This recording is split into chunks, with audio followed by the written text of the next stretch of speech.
What is up, Husker Nation? Welcome to the Big Red Nation channel.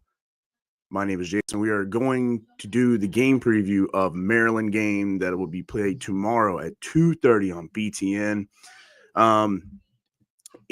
This is going to be a little bit. I'm going to have this episode be a little more just kind of me just kind of chatting a little bit.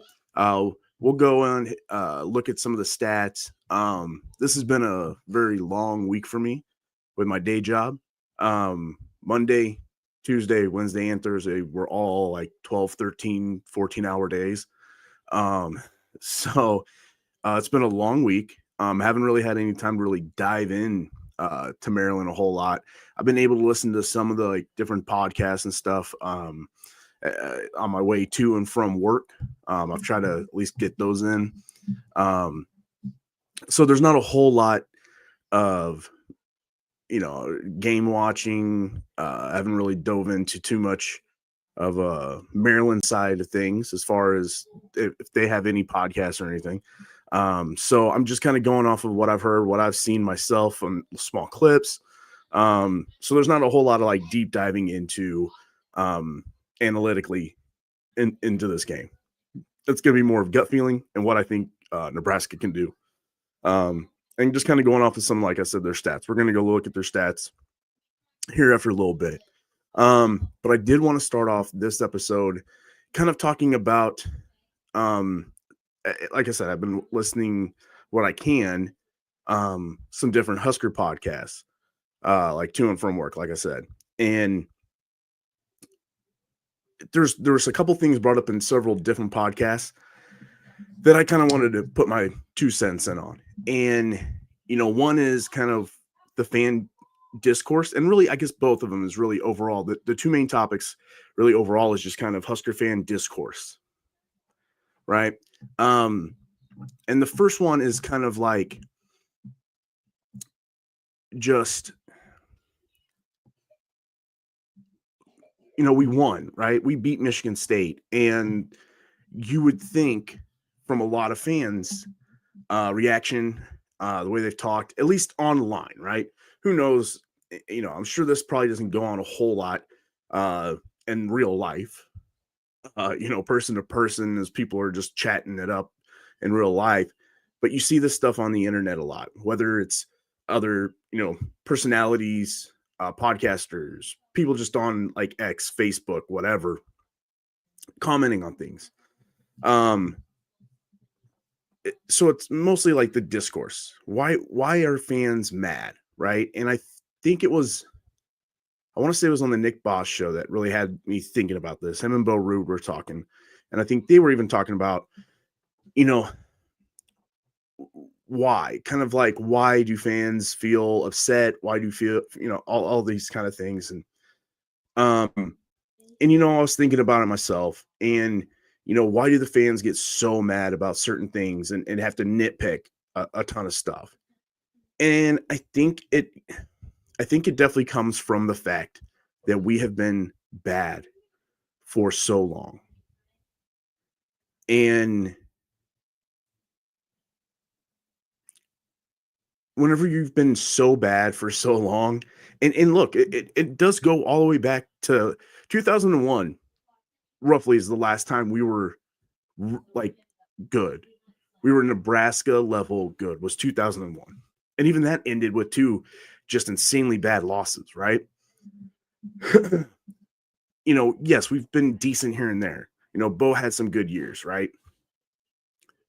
But even Bo never had our team at that level of success, right? He still wasn't winning Big 12 championships or Big 10. He wasn't winning, all these different things. He got us like a North or what was it at that? Oh no, in the Big 12, he got us a couple North championships because we went to 2 Big 12 championships. But that's about the level that he got us to, right? A bunch of 9-win seasons, a couple 10, a couple 8. But, those always all came. It's different to say Bo got us at least 9 wins, because whenever you say that going back to like Tom Osborne, his 9 wins were out of like a 10 or 11 game season.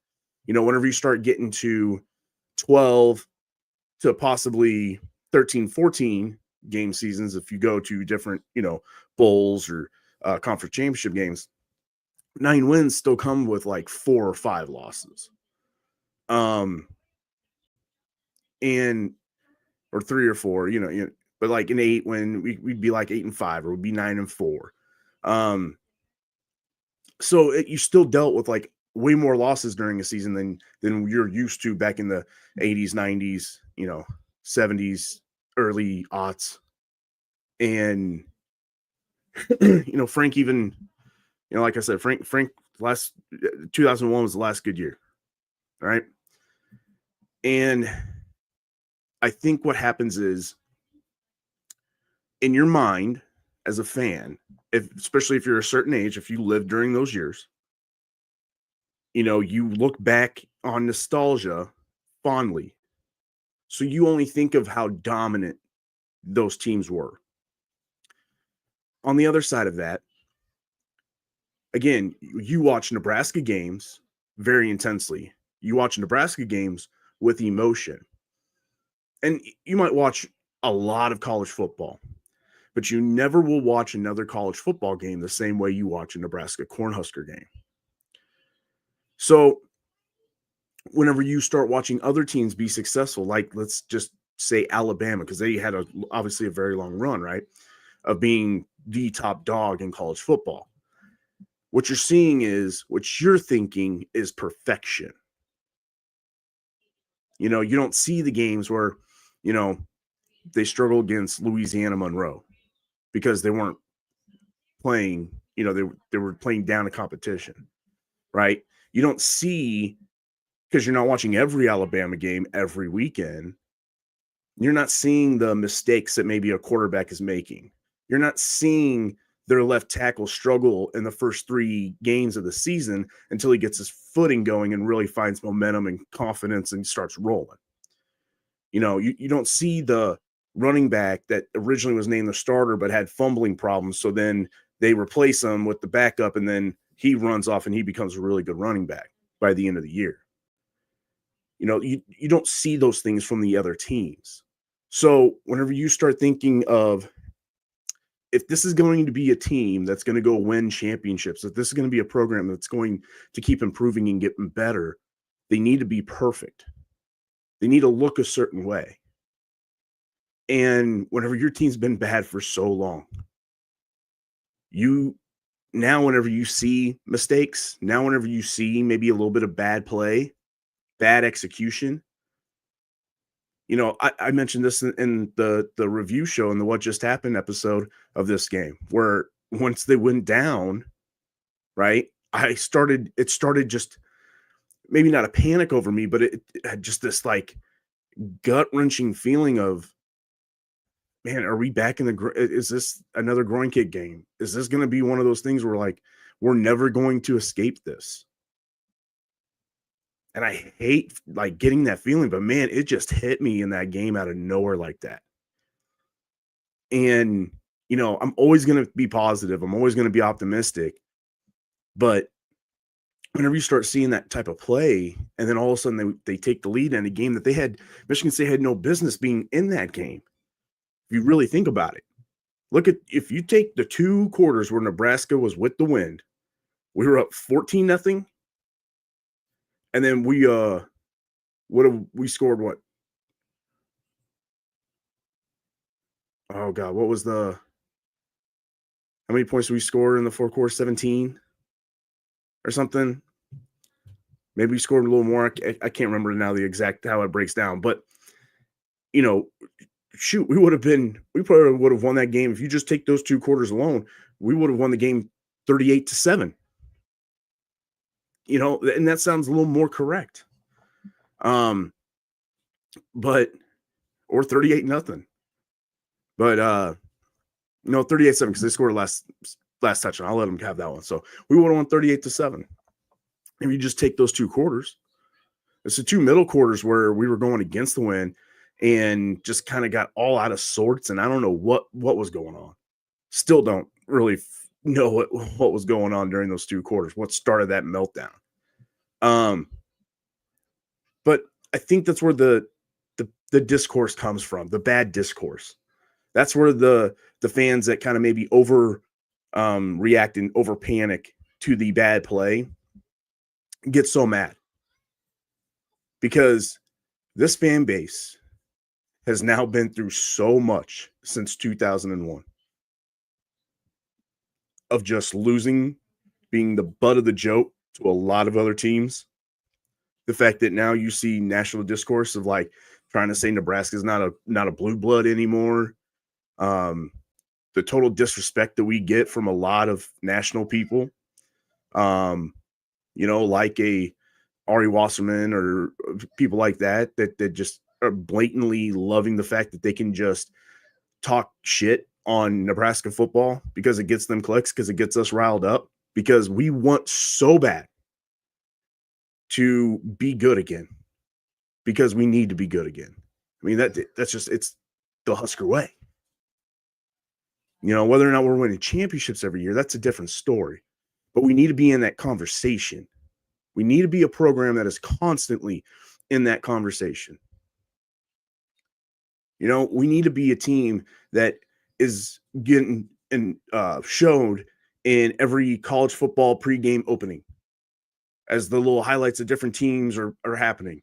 Nebraska needs to be in that. We need to be part of the national scene. That's what we want. And that's what really Nebraska should be.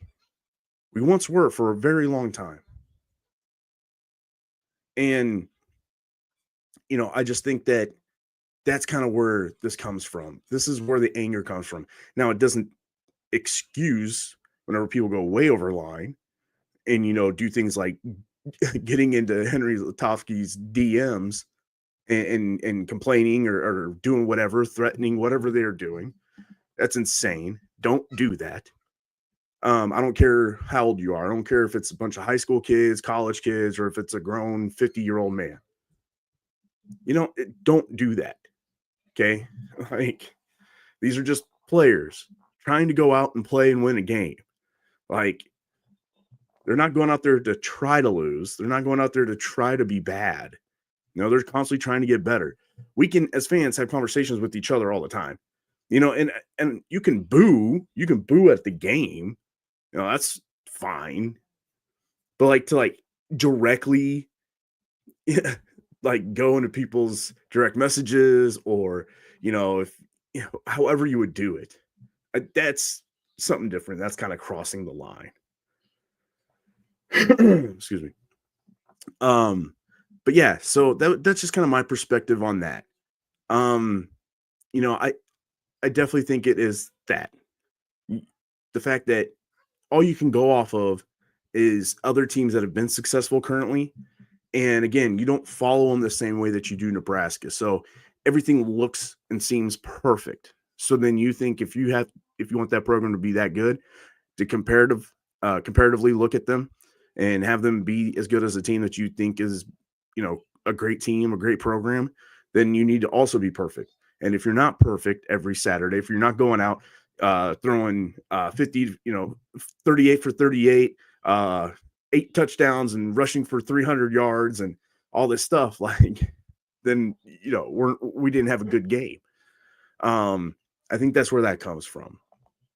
Let's see here. Then the other thing, and there's some things that I can kind of, as we go through different stats, because some of this other stuff that I was kind of thinking of as far as discourse and kind of how people react. And this one kind of has more to do with actual media personalities or journalists, whatever you want to call them. And it's funny, every time that I was watching or listening to a new podcast, I just had this moment of huh? And it's not just this after this game. This happens a lot, to be honest with you. And it's how we, as fans or our media people, literally build up our opponent. And I'm not saying we shouldn't, always talk crap or downplay our opponent, but it's just like it's almost done with such a hypocrisy that it kind of like bugs me a little bit. And it just really, I noticed it a ton again. And I think the reason why I noticed it so much this week is because of the fact that people were so down on how we played against Michigan State to then turn around and act like we're about to go in and play one of the best teams in college football in Maryland. I mean, that's almost how they were talking. And this is a team that last time I checked blew a 20-point lead in the second half. It's not like they went up 20 to nothing or 20 to 3 in the first quarter and then over time just like it just dragged and dragged and dragged and then Washington came back and won by 3. It was like midway through the third quarter, they were up 20 to 3 and then lost 23 to 20 or 24 to 20 or whatever it was. If Nebraska would have done that same thing, the media, these same people would have been saying, oh, Nebraska's done.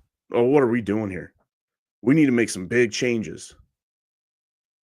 But then you're talking about Maryland, and it's, oh, this quarterback is so good. Oh, this defense, oh my gosh. It's going to be a low-scoring game because this defense is that we're going up against is great. They lead the Big Ten in sacks. Woo! Have you seen these players? And start rattling off players' names. This is Maryland. This is what Maryland does. I don't, especially under Loxley. At least during his entire time. Just go back and look at any schedule. I guarantee you the first 3 games are going to be like awesome blowouts. They're scoring 40, 50 points. They look amazing. Their offense looks like it could be unstoppable.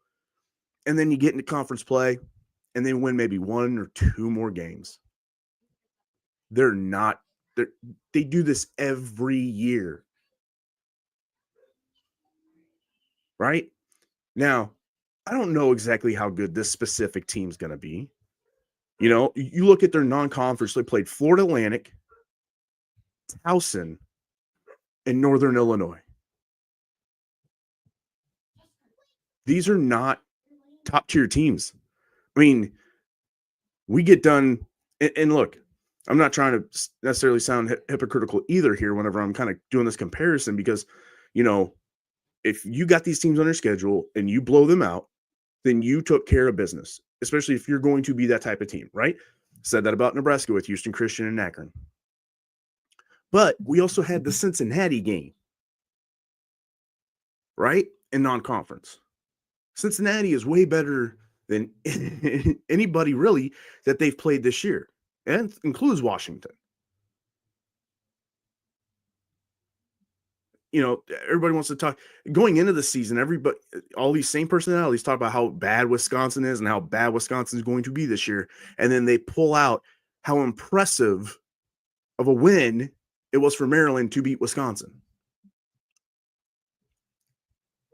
Again, there's little things sometimes that just really irritate me, you know, because you can go back on several shows ago. And one thing that I brought up was, you know, I wish that, one thing I'm loving about Ravi Lula this year is he really seems to be defending Nebraska and really, you know, stepping up to these national guys that keep talking shit or don't give any respect to like Dylan or in what they're doing or anything else in these preseason lists and in the top 25 and all this stuff. And I wish more of Husker media would start doing that. Defend Nebraska. You know, I'm not saying like you just like turn the cheek and don't critique, but you know, that sounds like a pretty good shirt logo. Don't turn the cheek. Turn the cheek and don't critique. All right, anyway. So I don't know why that kind of tickled me a little bit there. But defend. Like try to help Get us out there. Matt Rule's doing it. Matt Rule's doing a great job of constantly trying to get our name out there, being on the Pat McAfee show, getting his own podcast going. And look at the list of people that he's had on. Dave Portnoy, Will Compton, Joey McGuire, Dan Wolken. He had Andy Staples and Ari Wasserman on. He's going up. He's putting up, trying to get in these people's I'm not trying to get up in their faces, but he's trying to get these people on that maybe have been critiquing or not understand really what's going on in Nebraska, and trying to get them to understand like what's really going on here and what he's really doing and what he's really developing. And I'm a big pro wrestling fan, okay? And one of my favorite pro wrestling companies is TNA Wrestling, Total Nonstop Action Wrestling. They've been around since like 2002. Been watching them since about 2004, whenever I started getting back into pro wrestling. And, they've always kind of been like the redheaded stepchild of pro wrestling. Like, there's a segment of people that definitely like them. Then there's a segment of people that think it's cool to hate them. But secretly, constantly, obviously always watch because they know about everything that goes on in the company storyline wise, who's in there, and then like whenever a certain wrestler might leave that company and go to a company that they actually like and watch, they all know who it is. They know their theme song. They love them. They're cheering them. They're going crazy for them, right? It's just that whenever they're in that company, hey, since it's cool to hate the company, then I'm going to hate the company. At least, publicly, even though clearly they watch it. And, I feel like Nebraska's kind of almost right there. Publicly, it's really fun to hate on Nebraska right now, which tells me I think that we are getting close to. We are getting close to coming back as a program. But I've always thought that one thing that TNA should always do, because they always get like bad press, and the one little screw up will get blown up, and just everybody wants to talk about that one little screw up, whether it be a bad production thing, or the sound went off for a little bit, or a stream like stuttered, or whatever the thing may be. One thing I always thought they should do is try to reach out more to these journalists and media people and podcasters, and really try to get some in good with them. Because if you start a relationship with them, then maybe they'll start to see things a different way. And I think that's something that Matt Rule's kind of doing. Hey, look, if there's a journalist or a media personality that's out there kind of talking crap or not giving enough respect to the things that are happening here at the University of Nebraska, hey, I'm going to have them on so then they can see and we can have this conversation and reach out, and maybe they'll like us, and then maybe they'll give us more respect. Maybe we'll start getting on their radar more. And that's something that I wish that more media personalities for Nebraska would kind of start doing. But that's not necessarily here nor there. But, Malik Washington, right? And like I said, we'll go through the stats and we'll see those stats for sure. But he's not a runner. Like, he seems very athletic. A big, long, rangy dude, young guy, obviously true freshman. But he doesn't run. They don't run him at all. Like, through what is it now? Five games, 5 games with 4-1. Through 5 games, he's ran the ball, I think, 20 times for like 30 yards. But I heard on several podcasts talking about, we got to watch out for him running the football. They don't do that. It's just not their offense. They love to throw the ball. And then, look, they lead the Big Ten in sacks. They rush the quarterback. They love to do that. Now, could they be that talented and really good? Yes. Am I still kind of worried about that because of just how our offensive line has looked so far? Yes. Okay, I'm not saying it's not a possibility to be a problem. But again, you can't look at who they've played and then say just flat out with no nuance, Well, they're an amazing defense. Well, yeah. Our defense looked insanely good against HCU and Akron. So if all we played were Florida Atlantic, Towson,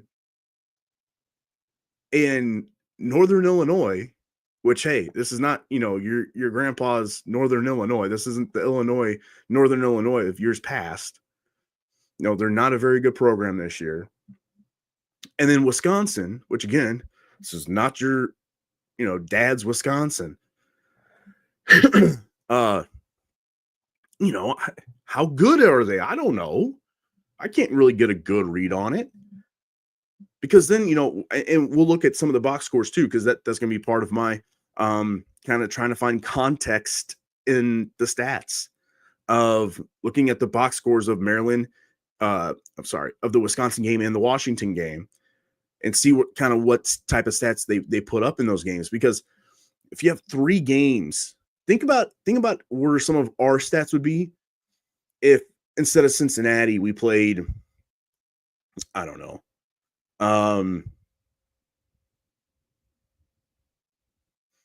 trying to think of a lower end team, Kennesaw State or something. I don't know. Played Villanova. I don't know. Okay, we would have played something else like that. Played another like FCS team or a very low group of 5 group of 5. What would our, how awesome some of our guys' stats would be? I mean, Dylan probably would have thrown for like his season total would probably be like 79% completion percentage, and he'd probably be almost to 2,000 yards now or something, crazy. But it's just they always do that. They build it up because at the same time, they were always telling us after those 2 games of equivalent that Maryland, had 3 games of. A lot of those media personalities were telling us, hey, pump the brakes. This was just Akron. This is just HCU.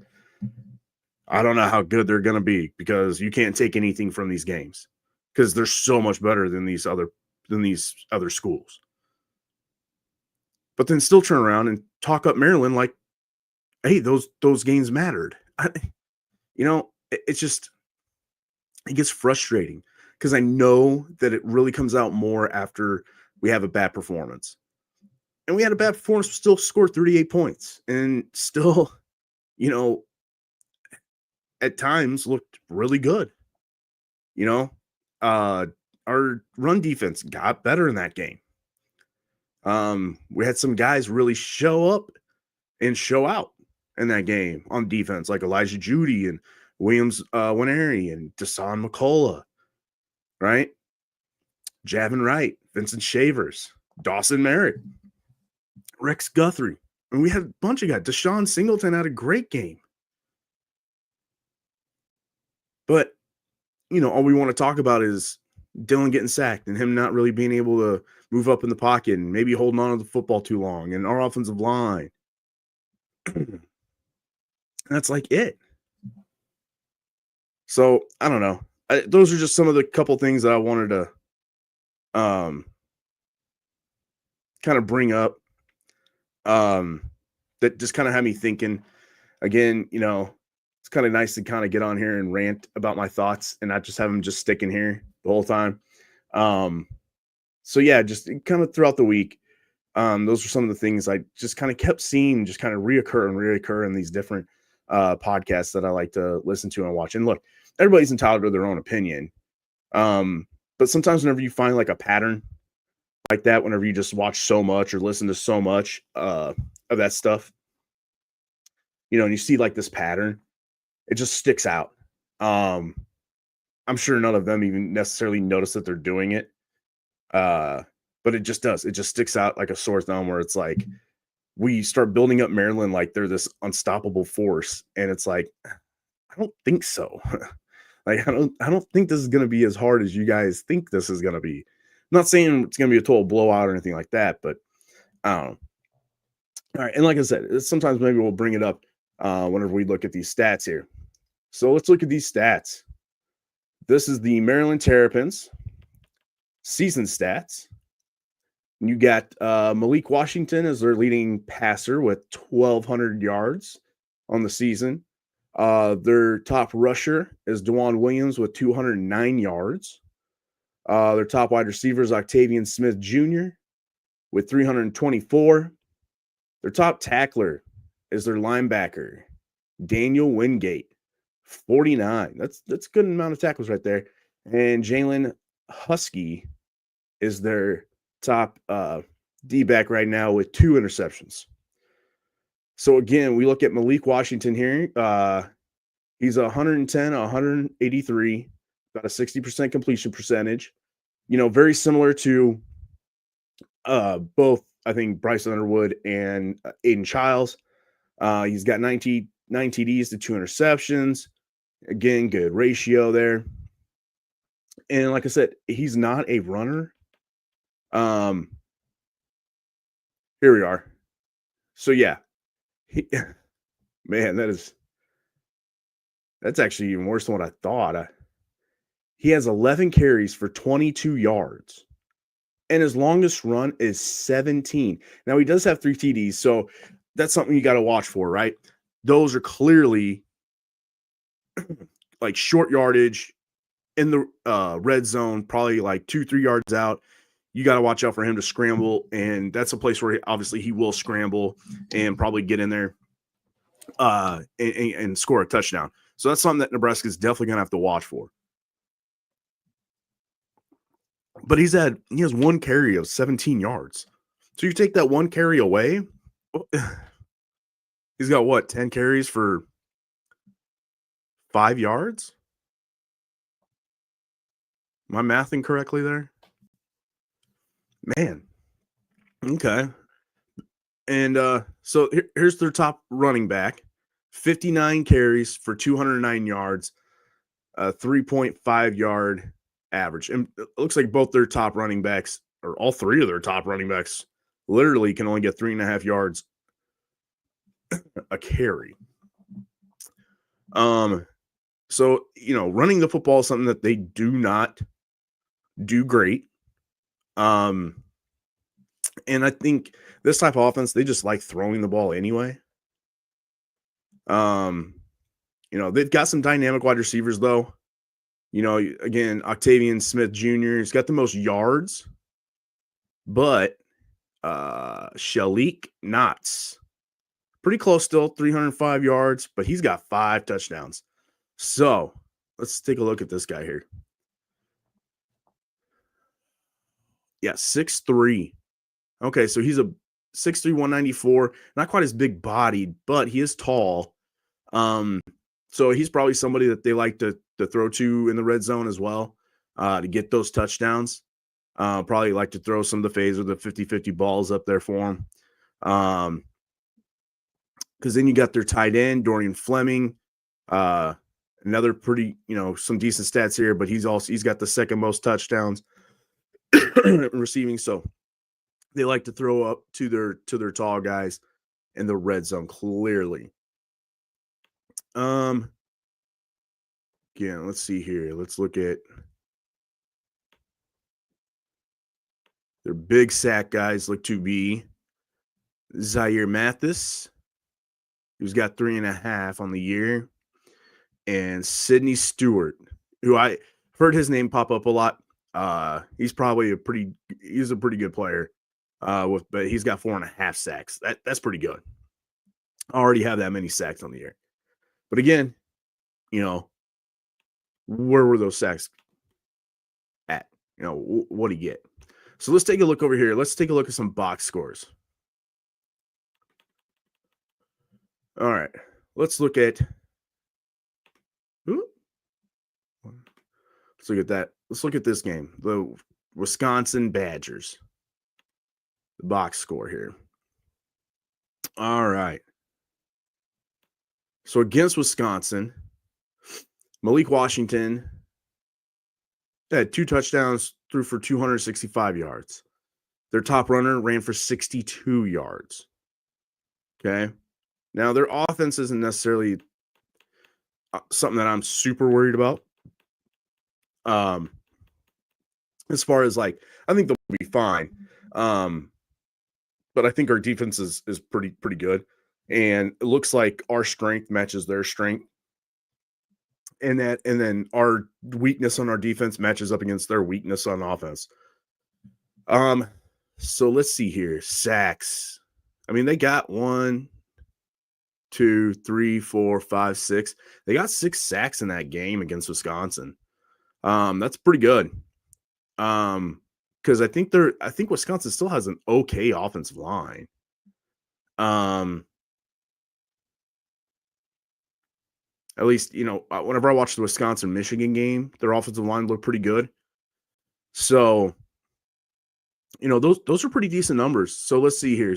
Sidney Stewart, 4 total tackles, 1 sack, 1 tackle for loss.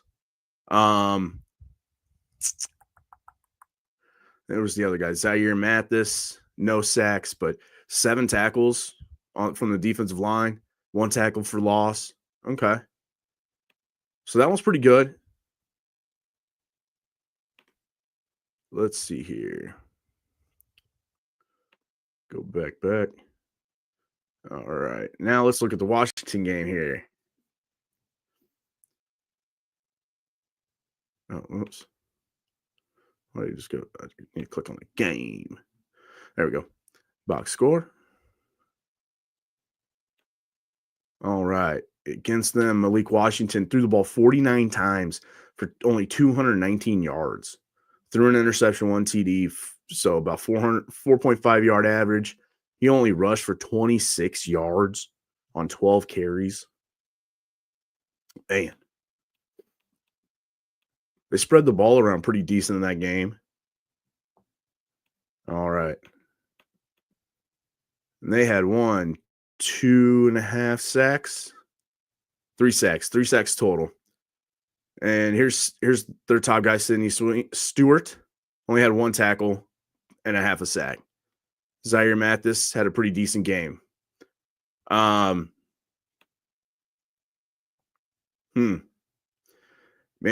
yeah, even looking at these stats, I still don't know. I still don't know what to think of this Maryland team, to be honest.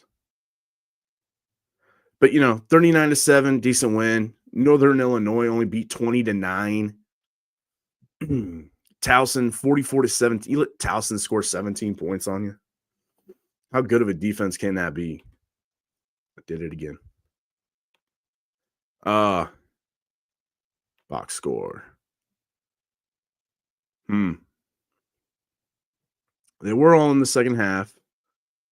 So it could be, all backups doing that type of stuff. Their defense. I don't know why I'm counting. Only got 3 sacks in that game against Towson. Only got 3 sacks. So, yeah. I mean, I don't know. I don't see. Looking at these stats, I can tell you one thing. I don't necessarily know exactly where I think about Maryland, but one thing is definitely for sure from looking at these stats and looking at the context of these stats, and they don't scare me. That's for sure. I mean, again, the one concerning thing would be their pass rush, right? That is their one concerning thing. I don't know if they just caught Wisconsin on a bad day, or if Michigan just caught Wisconsin on a really good day. But to have 5-6 sacks against a Wisconsin offensive line, even though that they are down, like I said, their offensive line still looked really good in that Michigan game. So, at least for the most part, I didn't get. I think I kind of missed a little bit of the second half, like the fourth quarter, but for most of that game, they looked pretty good. Sorry, didn't mean to hit that there. Yeah, I don't know, but they definitely don't look daunting. I don't think it's going to be one of those games where you've really got to be that worried about it. The pass rush could be a problem. But I just don't see enough from anything else that they do that would have me so worried about thinking that even if we do allow 3-4 sacks in a game, that it's really going to take us out of the game. If that makes sense. I just think that everywhere else, special teams, the way our offense can still move the ball and score points, and the fact that our defense is pretty stout, and especially our pass defense, it's the number one pass defense in the country, or one or two, and we've got the 11th overall defense in the country. I think we can hold them to do some things. So hopefully we'll get some turnovers. Hopefully, we'll keep doing well in special teams. I'd love to see Ja'Cory Barney bring one back.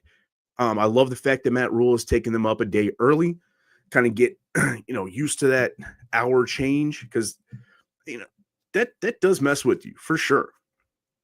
I know Rule's kind of hoping for an 11 o'clock game so then they can get out earlier, as far as get out of Maryland after the game earlier, so then they can get back and start